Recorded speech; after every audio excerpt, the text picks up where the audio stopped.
Il y a des réussites et il y a aussi des échecs. Donc c'est pas une réussite ce qu'on a fait hier soir. Je vais vous montrer et je vous explique. On a posé la bande de flottaison. Si on la regarde, dans le prolongement, on voit que c'est pas parfait. Il y a des vagues.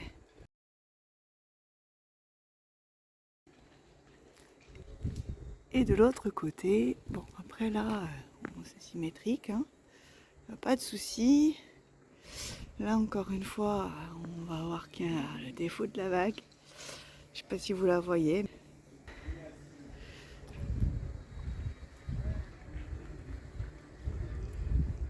Souvent ce sont des professionnels qui font ça, on sait pourquoi. Là c'est pareil, on voit un peu que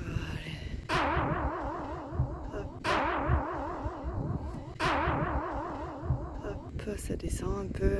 C'est pas très linéaire, mais bon, je connais les erreurs. Si on part de quelque chose qui est pas droit, bon, on fera pas quelque chose de droit. Donc il faut prendre le temps, être vraiment précis. On a fait ça en fin de journée, on était fatigués, on avait hâte de s'arrêter et j'avais plus de bras.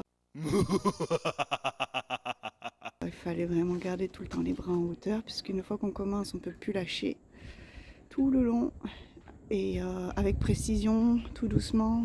Ça demande beaucoup d'efforts et de concentration, donc forcément en fin de journée c'est pas forcément une bonne idée. Les écarts sont bons, mais bon, c'est pas droit.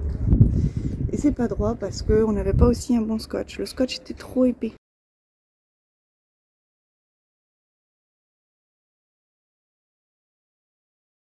Idéal, c'est des scotch petits comme ça, parce que on peut plus facilement le manier quand on doit faire l'alignement.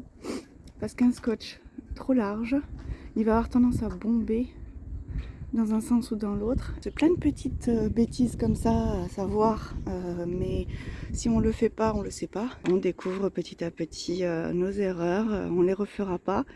Peut-être que si ça nous saoule trop, l'année prochaine on recommencera.